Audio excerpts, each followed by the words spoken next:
Okay, we're now broadcasting live, so welcome everyone. This is the Book Talk Nation chat with Linda Francis Lee. So as you'll see, this works a little bit like an author event in a bookstore. Linda's going to talk about her new book, The Glass Kitchen, and if you haven't ordered your copy of The Glass Kitchen, you can do that right here, and those copies will be signed and personalized in your name by Linda.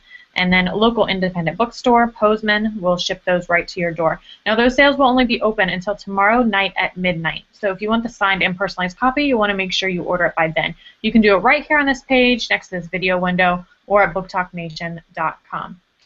In about 20 minutes, Linda will answer your questions, both the questions that you submitted ahead of time when you RSVP'd for the event, as well as any live questions you have for her that you can use the chat box underneath this video window. So in that chat box, you can start typing in your questions for Linda, and in about 20 minutes, she'll answer those live. Until then, we're going to turn it over to our interviewer tonight, which is Lisa Kleypas. Yes. She's an internationally best-selling author. So welcome to Linda, and welcome to Lisa, and I'll turn it over to you. Thank you, Jen. It is such a delight to get to see your face. Usually we just email and talk on the phone, so this is fun. I know. And I was going to bring wine, but it's still not 5 o'clock on West Coast time, so, you know. Well, that's right. Well, it's 7 o'clock here, and I almost did just so we could. Oh, darn. Okay, well, later, I guess. Well, I have to tell you, okay, so having read this book, I had high expectations because our mutual amazing friend Eloisa James had been raving about it to me. But this book has blown me away. It is so incredible. It's like the perfect women's fiction book. It has something for everyone, and it has just this wonderful little flavoring of romance in it that I think will appeal to people who love romance as well. But what I really loved was how each section of the book had a heading that was like the course of a meal. The cutest idea, and it's so natural because it's the progression, you know, of a story along with the meal. How'd you get that idea? Well, the progression, having each section start with a different course of a meal, came actually later after I'd written the book, and it was more that I realized that I had unintentionally divided it up that way, sort of that. And I had that idea of I have this beginning of the book, sort of an appetizer, and I didn't want to call it a prologue, because it wasn't really a prologue. And I'm like, oh my gosh, it's an appetizer. And it went from there, and I thought, oh, it's divided. It is divided so perfectly in those sections of a meal. So I just went with it, and then based on the importance of a meal, that then I was able to put each section had an important thing from an important item from a menu that then related to that section of the book. But again, the food was just a skeleton of the book. And really, it's the relationships between the people that I was so excited about, because I hate to admit that I'm not that great of a cook. Oh, well, you're gonna have to cook for me so I can judge it for myself. But no, it works perfectly. And before we go any further, I think we need to describe in a nutshell the story. I'm not a big expert on The Tempest. Eloisa told me that there were definitely elements of The Tempest in there, but I knew that that Portia, the main character, was shipwrecked on the island of Manhattan, which I thought was very clever. But basically, do you want to just describe in a nutshell version of the story?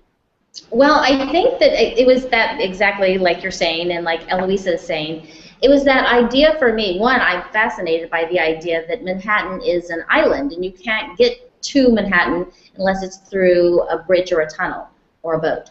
And so here was this woman from Texas who was surviving a storm of betrayal.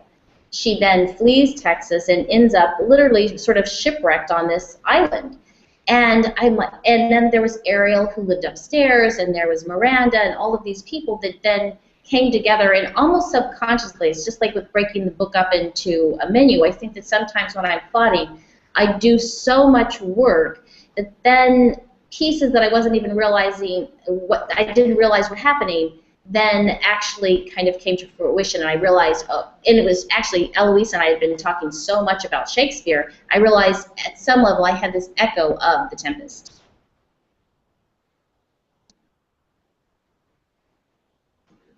Lisa, are you there?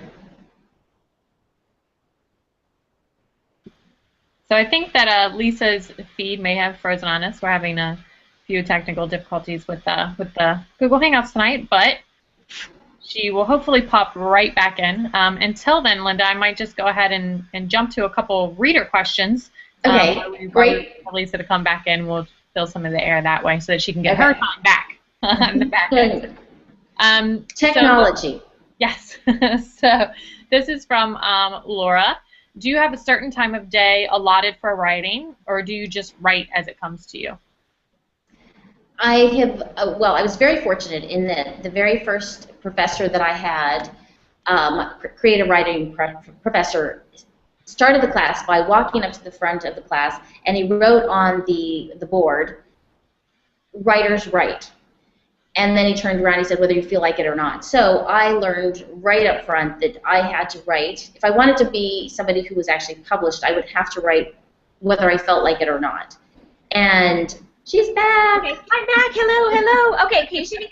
Okay, so I just broke off while you were describing the story. So, but to me, the book really was such a fascinating journey of Portia getting to know who she really was.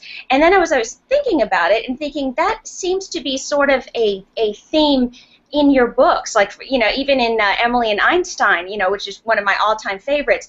And so I was thinking about it, you know, only in the past, like, say, few years have I really felt like I started to know who I really was. When for you did that happen personally, where you felt like you had a sense of who you really were? Well, I think it's so. I think for me, I remember very distinctly turning 20, and which was a few years ago, and so and thinking that I didn't know who I was. I knew a lot about what who people expected me to be, and I think since then I've really been on this journey to find out who I am and what it was that I felt that I could contribute, and I think then it's a theme that does resonate with me for characters. I would like to think that I have an idea of who I am at this point, but I'd also like to think that perhaps that I can always change, I can always continue to grow, and that when I'm 80 or 90, that I will also continue to be changing and evolving. And I like the idea that we have opportunities to keep being whoever we want to be. Well, exactly. I mean, one of the things that was so huge for Portia was moving to Manhattan, because in some ways I can see parallels between Texas and New York, but in other ways, you know, there's some radical differences. And, you know, whenever we move to a new place, we discover new things about ourselves. So did you put some of your own feelings about that experience in your life into Portia's experiences? Very definitely. When we moved to New York, and born and raised Texan, my whole family's still there. We get to New York, and I will say, I didn't come up here I was resistant, but that was in the 90s, and I really wanted to be with my family in New York or in Texas. Once we got here, though, something about it, I just fell in love with New York, and so I see myself very much as a Texan who lives in New York. But it is so incredibly different, and I think that I never would have understood who I was in Texas until I moved to someplace like New York that is so completely different. And New York is such a different experience, just down to in New York, people create space around them, even though there are people surrounding them, but they create space by not talking, even though somebody's next to them. Whereas in Texas, I grew up, you say hello to everyone. It's so true. Yes, it's just being polite. And here, if you said hello and were just, how are you doing to every single person you passed, you would never have any sense of privacy. And I realized that New Yorkers, it wasn't that they were unfriendly, it was simply a defense mechanism. You cannot talk to everybody who you encounter all day long. Yeah. And I was intrigued by that, and I wanted in my books also to show that, sort of the difference between Texas and New York, and they're both so wonderful, just different. Yeah. I love that, because you're right. New Yorkers really just create privacy for themselves, and also, in terms of the food and the sensual experience. I mean, eating. Yes, it's an amazing part of Texas, but in New York, I mean, food is just this culture and this thing that everyone understands. It's like its own language. So it's interesting with Portia being such a nurturing character and relating to people through food, and I think it's interesting that she brings people together in that way. I mean, do you find, like, in your family occasions that you're drawn together by eating? You know what I mean? Well, I think that what I really started understanding is with my whole family back in Texas, and we're so far away, that it was by developing a sort of cobbled together family in New York that I realized where we were bonding, where we were creating new connections was around the dining room table, whether it was ours or our friends or in a restaurant. And I started seeing a different definition of family. And I'm always fascinated by family. And the idea that Portia, who had this disaster in Texas, who could then come to New York, and one, her sisters were here, so that helped immensely, but then to create and cobble together a new family here in New York, especially for Ariel, who had needed her own family as well. And I will interject real quickly that, yes, in New York, two things that everyone talks about, real estate and cooking. Yes. Or food. It's and true. I covered them both. Well, I want you to know, you have a gift for describing food. This book should come with a warning label like, have food near you while you read, because I was getting hungry, even though I wasn't hungry, because the way you described it was just so sensual, and I don't mean that necessarily in a sexy sense, but sensual, like I could just, the textures and the flavors were really coming through. And so, you know, along that line, the relationship that Portia has with Gabriel is just so intense, and like there's this amazing charisma when they're together. There are some scenes that like they're not super explicit. I myself have quite, you know, high standards for very explicit scenes. These were some of the most emotional, sexy scenes without being explicit, and the character of Gabriel is like this, I'm guessing, did he just like kind of leap into your imagination fully formed, or did you actually have to work at creating him?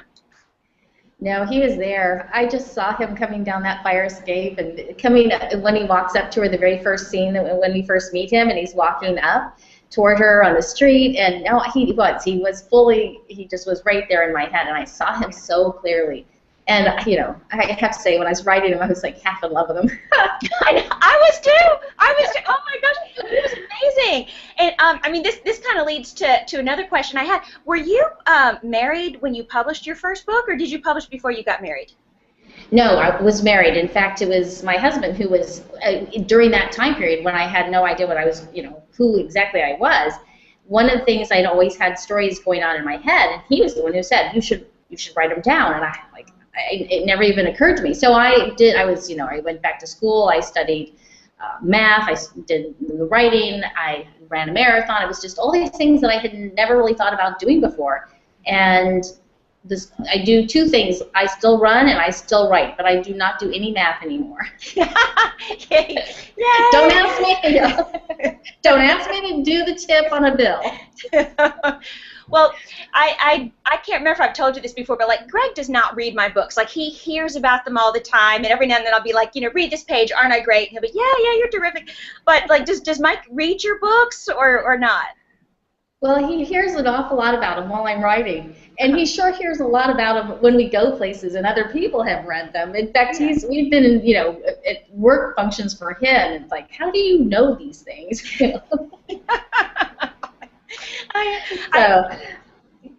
I heard someone say once a thank you to her husband in a speech for an award because he like reads every page that comes out of the printer, and I was like, no, we would get divorced. No, I'm glad he doesn't read every page out of the printer. No. Yeah, no. I can't imagine either one of them would have time. Okay, so tell me, what do you love most about writing, and what do you hate about writing? Gosh. So what do I love about writing? I love there's nothing better than when you finish a scene and you finish hitting your quota or the pages are done. I love that feeling. It's just so empowering, and it just feels like such a relief. And but there's nothing worse than turning on the computer and seeing a blank page and knowing you've got to fill it. Agree. And you know, the hard part of this job is that for all the really fun days where it does kind of pour out, there are many other days where you're staring at the blinking cursor, and it's, you know, but you make yourself do it. I know. It's back to that professor who said you have to write. And he was saying, you know, it's like whether the mood strikes you, but he was talking about the muse, and I'm like, I'm not even too amused. I just, you know, it's like the mood. I have to just write no matter what. Well, the last third of The Glass Kitchen, I have to tell you, had such incredible momentum. It was like, I mean, there are all these secrets within secrets, and all these revelations are coming out. And as good as I am at guessing some of this, I was surprised by some of this stuff. And I was wondering, was that a part of the book where did it pour out? Because it reads like it's like a freight train. It just goes. I mean, did it pour out? Like, oddly, so with both The Glass Kitchen and Emily and Einstein, both of those books, the last quarter of the book, no matter how many revisions I did, the last quarters just stayed the same. They came just like, sort of like Gabriel, came fully realized into my head, and I knew that that's where I was headed. Getting there in both cases wasn't necessarily that easy, but yeah, the ends of both of those books wrote themselves. Oh, that's so great. Oh, that's so great. Okay, so I know that you read a variety of authors because you've recommended like some great authors, and they're different. Like, I mean, you do not just stick with one thing. So what's on your nightstand right now? Who are you reading right now? Oh gosh, I'm trying to think what's up there. I actually just got the new Robert, is it Galbraith, the J.K. Rowling's.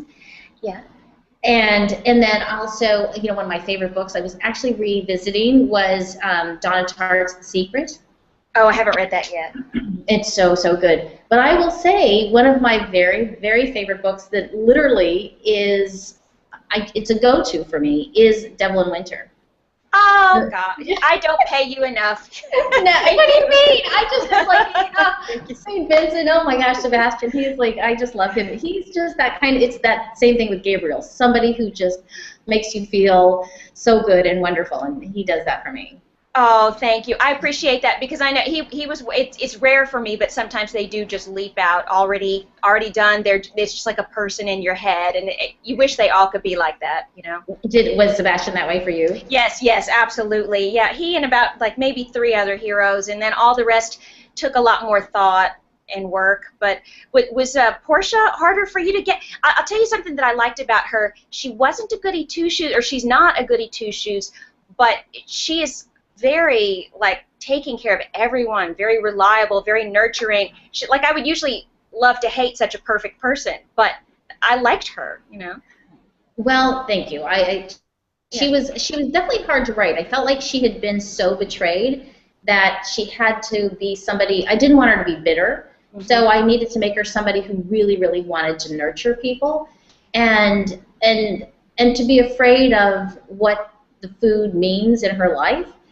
And I also, like, for me, it's like with cooking, I have sort of a love-hate relationship with it. I'm not that good at it, but I think I put so much of my creativity, hopefully, into the writing. And then getting back into the kitchen, I think that at some level, I think that for me, I had to get back into the kitchen when I was writing this book because I hadn't really cooked in that long, because in New York it's so easy to order. I can dial. But so I got back in, and at first it was such a disaster. I mean, I had to can get out of practice. Yeah, you can. You can lose your touch, and you have to get back on the bicycle. Yeah. Yes, and so I think that for Portia it was sort of the same thing. She was having such a difficult time sort of getting back into it, but then once it happened, the way she felt like she had sort of come home, and that's how I felt when I got back into the kitchen after the burned pan fiasco and had a few disasters, and then all was well. Yeah. Well, the thing that I was really touched by, one of the reasons I think that I really started to like her straight off, was this desire to be normal, because you always feel, I think most people always feel like they don't quite fit in. Like, I don't know who the popular people are who always know that they're popular, because, no one I ever knew said I was popular and everyone loved me. Everyone was like, I don't fit in. So did you kind of have a sense of that when you were younger? Because Portia's yearning was so intense, it seemed like you either knew someone or that you felt like, I'm a little bit outside sometimes. I think since moving to New York, I was really had a great sense of being an outsider, because when I first got here, I really didn't understand it. I really didn't understand why people just were so closed off. I didn't understand, the hair. I didn't understand. There was so much that was, I just was an outsider. And so I really set out to understand New York And I sort of told a joke about how I could dress all in black and flatten my big blonde hair, and still people say, "Where are you from?" Which back then I had a really heavy accent back then too. I've sort of lost that until I get on the phone with my sister, and then it's right back. Yes. But it was that sense of coming here. I really understood what it was like to be an outsider in what is very much an insider world. Yes, yeah, very much. Yeah, I was born in Texas, but then grew up in Massachusetts and moved back to Texas. And it's so easy to move to Texas and just fit right in, basically. But it seems like, places like Massachusetts or New York, you do have to find your way in a little bit more, Well, I think that you're right. I think in Texas people are so warm and welcoming that it's so much easier to move there. And you're right. A place like Massachusetts, a place like New York, it's much more closed. Yeah. I wanted to mention one thing that I think is so special that you do with Eloisa James, which is the Lucky Duck Club, and it's like the most fun thing. And you, I was lucky enough to participate in it a couple of times. But who came up with the Lucky Duck Club? Well, do you want to explain what it is and who came up with the idea for it? Well, it was a case where Eloise and I, we were talking plot. She was having difficulty with a plot. She tells it so much better than I do, but she was, and it was unintentional on my part, but she was struggling. She was having a little bit of trouble with a plot, and so we worked it out, and then I brought her a crystal duck as a gift. She's like, here, it's like, this is your lucky duck. You can do this. And so it just went from there. Then I got a duck, and we then realized we felt like lucky ducks, and and in fact, in the Lucky Duck Club is actually running right now on our Facebook pages. So it's just, I think people love to feel lucky, and these little ducks and this Lucky Duck contest just speaks to that. And I do believe we all want to feel lucky. Yes. So you every month you give away. Is it just one little crystal duck, or is it more than one? Well, we're giving away. It's sort of morphed over the years. We're doing 2 giveaways a month, and we have a newsletter, and it's more just different ways for people to be introduced to or get early copies of books that are coming out. That's wonderful. That's great. Okay, so one of the things that I did when I got to interview Eloisa was to do some this or that questions because I love them. So I even watched that. I should have been prepared for this or that. Oh God. They're not tough. They're not tough. They're not tough. Okay. So I've got some this or that questions for you. Okay, so French fries or side salad? Oh, is that even a question? French fries? Which one would you rather have with your meal, French fries or side salad? French fries, which is so bad I should have the side salad. Nope, you're committed to French fries now. Exactly. Okay, are you a night owl or a morning person? Morning person. Me too. Yeah. Okay, do you prefer springtime or autumn? Oh gosh, it depends on where I am. Probably. Oh gosh, I like them both. Springtime, I'll go springtime. You can say both. You're allowed to say both. I know. It depends on where I am. Here in New York, it's springtime doesn't really happen, and suddenly it's so autumn probably here. Autumn here in New York is gorgeous. I've always imagined New York springtime to be like a Nora Ephron movie because she always makes it look so good in the springtime. You Got Mail, I think, or something, or just it looked beautiful. Oh, that's right. All the blossoms coming out. Oh, yeah. No. So right now it's June and it's still been cold. So and rainy. Yeah, us too. Okay, sausage or bacon? Oh, probably bacon. Okay, hairy-chested men or smooth? Oh gosh, hairy. Me too. Okay, cats or dogs? Oh, sorry, dogs. Yeah, I know. In fact, my dog right now is trying to get into my little office out here. Okay, wine or mixed drinks? Oh gosh, well, it depends on the thing, but probably wine. Okay. And do you like to be outside or inside? Oh gosh, again, see, these are like so hard because I love to run outside, but I like to be inside writing. I mean, I'm like so bifurcated. You're so multi-dimensional. It's hard to do this or that when you're not like a limited person. There we go. Thank you. Taking me out of that hole. Thank you, Lisa. What are friends for? I know. All right. Well, so anyway, do we want to open it up now for some readers' questions? Sure. Let's do that. So, as we talked about at the beginning of the chat tonight, you can go ahead and submit your questions for Linda now. In that chat box underneath this video window, we will pull some of those, and she'll also answer some of the questions you submitted ahead of time. Now, I know, Linda, a few of these you've already answered in your chat so far. One of them I asked you earlier, and then a couple, Lisa beat the readers to them. They're very popular questions. We will move along with the rest that are here. This is from Jack and Susan Knight. It said, how did you meet Eloisa James? Oh, gosh, we met years and years ago at she actually was the moderator for a workshop that I gave. And in fact, she just told this story the other day. But she came and I had not met her before, and I was trying to, it was a very small group, and I said, oh, no worry, you don't have to stay. She's like, what do you mean? I'm definitely staying. And then she stayed through the whole thing. We talked, and then we just talked nonstop afterwards. And we, just like with Lisa, we can talk and talk and talk about everything and all night long, all day long. It's true. Yes. But you should have seen the three of us here in New York. It was great. I know. Never enough time. I know. This is from Kristen in North Carolina. You have so many novels. How do you come up with the ideas for your books? Gosh, I think, oddly enough, I think that the ideas are fairly easy.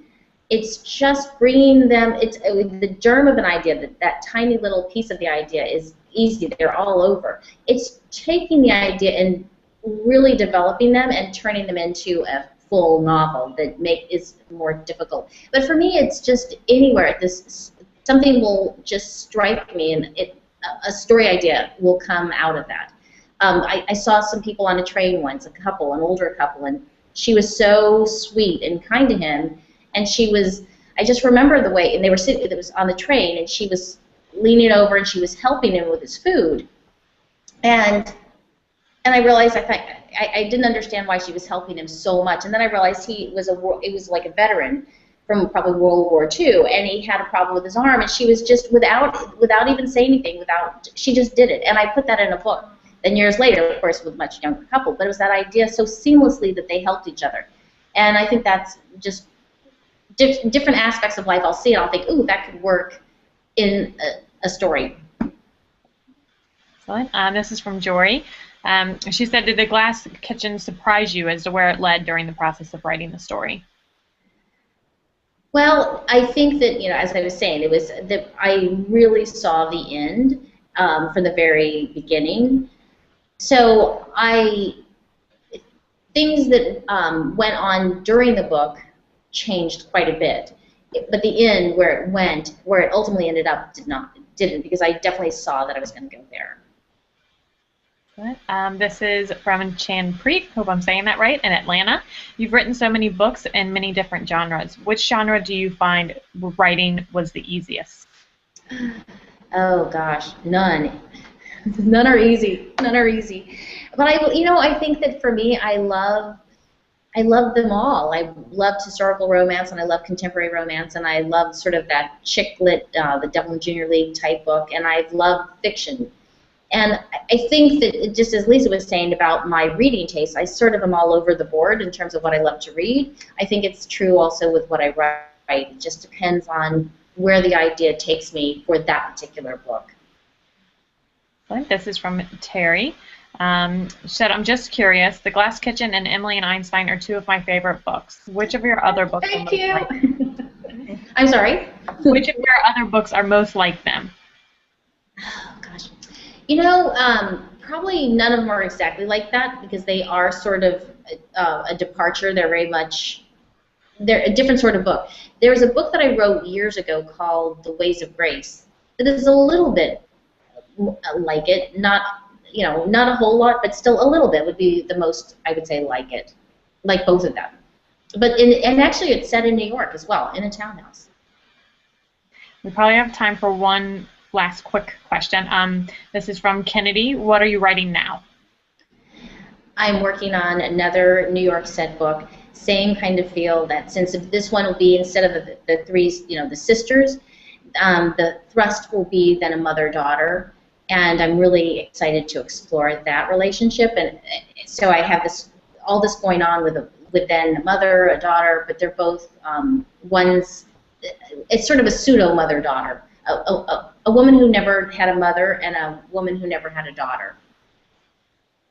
So I'm having fun. I'm having fun with it. To look out for. Yay, thank you. Well, I just have to intercede again and say that this is a dazzling book. The Glass Kitchen is so incredible. It made me feel so much. I laughed hysterically at one point where she's in a particular outfit. I won't spoil the surprise. I love reading that. This is a must read.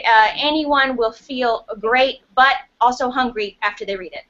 Oh, thank you. See, that is so nice of you. See, I can't pay you enough. It's true, though. It's true. It is dazzling.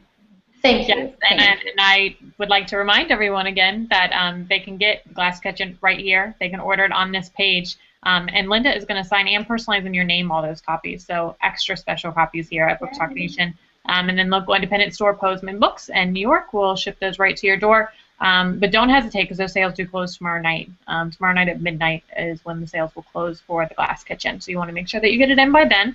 I want to give a big thank you to everyone who joined us for all of your great questions. And a very, very big thank you to Linda and Lisa. It's been really great having you guys. Thanks to everybody for coming, and thank you so much for having me. And thank you, Lisa. Oh, did we lose her again? We did, right at the end. Yeah, Bye, everybody. Have a great night. Bye. Thank you. Good night.